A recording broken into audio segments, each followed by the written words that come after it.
اللهم صل على سيدنا محمد يا رب صل وسلم دائما ابدا على حبيبي. ہم جب مدرسوں میں پڑھتے ہیں، ایک تو مجھے ٹی وی اینکر نے بہت پھنسانے کی کوشش کی کہ مدرسوں میں بد اخلاقی ہوتی ہے، مدرسوں میں یہ ہوتا ہے. میں اللہ کی قسم اٹھا کے کہتا ہوں، میں اسکولوں میں زیادہ پٹا بھی ہوں، لڑکوں کو پٹتے ہوئے بھی دیکھا ہے، مدرسے میں نہیں پٹا. لیکن میں یہ بات اس لیے بیان نہیں کر رہا کہ لوگ اسکول اور مدرسوں کا کمپیئر نہ شروع کر دیں. ہمارا مقصد اسکول کو بدنام کرنا نہیں ہے، لیکن اپنا بڑے سے بڑا جرم بھی ٹھنڈے پیٹوں پی جاتے ہیں. اور مدرسے کا ایک واقعہ یا چند جزوی واقعات، 25-30 ہزار مدرسے ہیں، ان 25-30 ہزار مدرسوں میں اگر 2-4 واقعات آپ کے سامنے آ جائے تو کیا مطلب ہر مدرسے میں ایسا ہی ہو رہا ہے اور صبح و شام یہی ہوتا رہتا ہے. ہم جب اسکول میں 9th کلاس میں جاتے تھے نا، ہمارے کلاس فیلوز موجود ہیں، تو ہمارے جو پی ٹی کے ماسٹر ہیں وہ ڈنڈا ہاتھ میں لے کے کھڑے ہوتے تھے. اور 90s کے دور کے جتنے اسکول ہیں ان سب کا یہی حال ہے تقریباً. کلاس میں داخل ہونے سے پہلے ڈنڈے 5-6 تو ہی لگتے تھے. پھر ہمارے ایک سائنس کے ٹیچر تھے، اللہ ان کی عمر میں برکت دے، اگر حیات ہیں، اگر انتقال ہو گیا تو اللہ ان کی مغفرت فرمائے. بہت ذمہ داری سے پڑھاتے تھے، مارتے بے تحاشا تھے. وہ ایسے ہمیں مرغا بنا کے، ذرا سے کوئی مسٹیک ہوئی تو ہیلی کاپٹر بنتے تھے ہم لوگ. بغیر چیئر کے بیٹھنا، بغیر کرسی کے بٹھا دیا اور ڈنڈوں سے رانیں نیلی ہو جاتی تھیں ہماری. لیکن ہم نے نہ ان ٹیچروں کے خلاف کبھی نیگیٹو ہمارے ذہن میں خیال آیا، کیونکہ ہم نے سنا ہوا تھا استاذ کی مار ایسے ہے جیسے کھیتی کے لیے پانی. بس نہ کبھی گھر میں شکایت کا تو سوال ہی پیدا نہیں ہوتا تھا، کیونکہ گھر میں کرتے تو پٹتے. ابا کہتے تم استاذوں کی شکایتیں کر رہے ہو، تمہیں شرم نہیں آتی. میں نہیں کہہ رہا کہ روز ایسا ہوتا تھا، کبھی کبھار، اور سب کے ساتھ ہوتا تھا، سب کے ساتھ ہوتا تھا. نہیں ہونا چاہیے، میں اس کا بھی قائل ہوں، اس طرح مارنا نہیں چاہیے. لیکن کسی مدرسے میں اگر کوئی ایسا واقعہ سامنے آ جاتا ہے، غیر اخلاقی حرکت یا مار پیٹ کا، تو اس کی وجہ سے مدرسوں کے پہ کلپ ہنس ہنس کے اور خوش ہو کے کلپ بنانا کہ دیکھا ہم تو کہتے تھے مدرسے ایسے ہوتے ہیں، دیکھا ہم تو کہتے تھے، یہ تکبر ہے. اس کی آپ کو دنیا میں سزا مل سکتی ہے. اللہ آپ کو ذلیل کر سکتا ہے، رسوا کر سکتا ہے.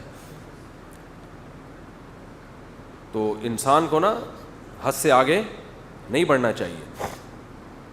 جب آپ دوسرے کے عیب نکال رہے ہوتے ہو تو اس میں بزبان حال آپ یہ کہہ رہے ہوتے ہو کہ میں بہت اچھا ہوں. آپ زبان سے نہیں کہتے، لیکن بزبان حال یہ دعویٰ کر رہے ہوتے ہو، اور یہ دعویٰ اللہ کو بالکل بھی پسند نہیں ہے.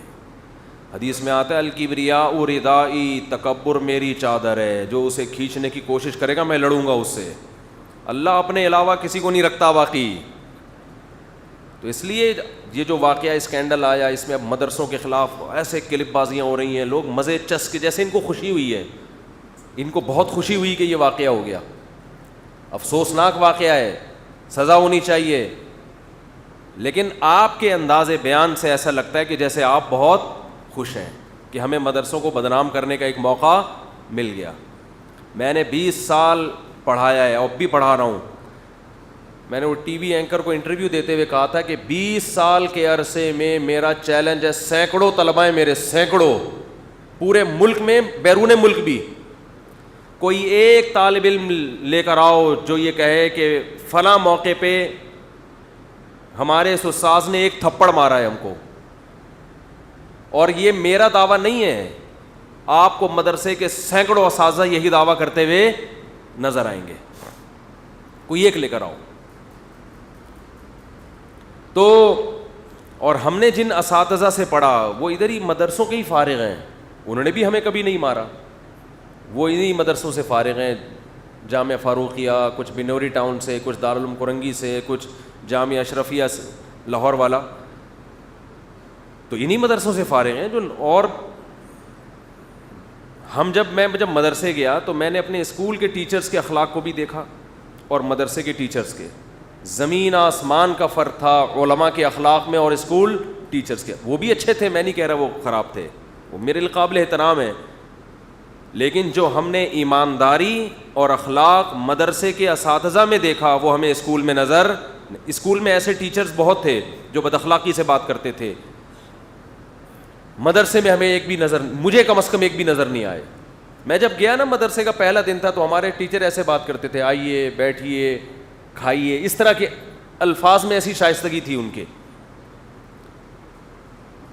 اور ذمہ داری سے پڑھانا. تنخواہیں کتنی؟ تنخواہیں انتہائی معمولی, انتہائی معمولی. جو کہتے ہیں نا بعض لوگ الزام لگاتے ہیں علماء بزنس کلاس میں سفر کرتے ہیں, یہ ہزاروں میں لاکھوں میں چند ہوتے ہیں جن کا اللہ نے کوئی کاروبار میں برکت دی ہوتی ہے. یہ لاکھوں میں چند ہوتے ہیں. 99% علماء جو مدرسوں میں پڑھا رہے ہیں ان کی تنخواہیں 10,000 8,000, جس میں پورے پورے گھر چلا رہے ہوتے ہیں وہ. یہ فیسلٹی گورے کے پاس نہیں ہے. عیسائیوں میں پادری اسلام کے لیے اتنی محنت بولو نہیں کرتے. جو اسلام کو زندہ رکھنے کے لیے بر صغیر, خاص طور پہ بر صغیر کے علماء نے محنت کی. آپ کو چاہیے تھا آپ ان کے پاؤں دھو دھو کے پیتے کہ یار 8-8 9-9 ہزار تنخواہوں میں آپ کیسے 20-20 30-30 سال بخاری پڑھاتے ہو, آپ فقہ کی کتابیں پڑھاتے ہو, آپ حدیث کی کتابیں پڑھاتے ہو, اور کتنی محنت سے. میں گواہ ہوں, اللہ کی قسم اٹھا کے کہتا ہوں کہ میں نے جتنے اساتذہ اب تک دینی مدرسوں میں دیکھے ہیں کتابوں کے, ان سے زیادہ محنت کرنے والا میں نے اسکولوں میں نہیں دیکھا. اسکولوں میں نے ایسے ٹیچرز دیکھے تھے جو صبح آتے تھے, ان کو خود نہیں پتا ہوتا تھا ہم نے کیا پڑھانا ہے. کوئی لیکچر کی ان کی تیاری نہیں ہوتی تھی, گپ شپ کر کے چلے جاتے تھے. ایسے میں نے ٹیچرز دیکھے ہیں اسکولوں میں, اپنے اسکول میں دیکھے ہیں, اپنے کالجز میں دیکھے ہیں. اچھے بھی دیکھے ہیں جو بہت ذمہ داری سے پڑھاتے تھے, لیکن مدرسے میں نے ایک ٹیچر بھی درجنوں ٹیچروں میں نہیں دیکھا جو ٹرخاتے ہو طلبا کو. رات کو جو سبق پڑھانا ہوتا ہے پہلے خود اس کی اچھی طرح تیاری. اس کا تصور نہیں ہے ہمارے دینی مدارس میں کہ استاذ نے کل کوئی لیکچر دینا ہے اور پریپریشن کے بغیر جا کے وہ لیکچر دینا شروع کر دے. اس میں اگر کوئی برائی, کچھ جزوی واقعات برائی کے مل جاتے ہیں, جو ہوتے ہیں ہر جگہ ہوتے ہیں.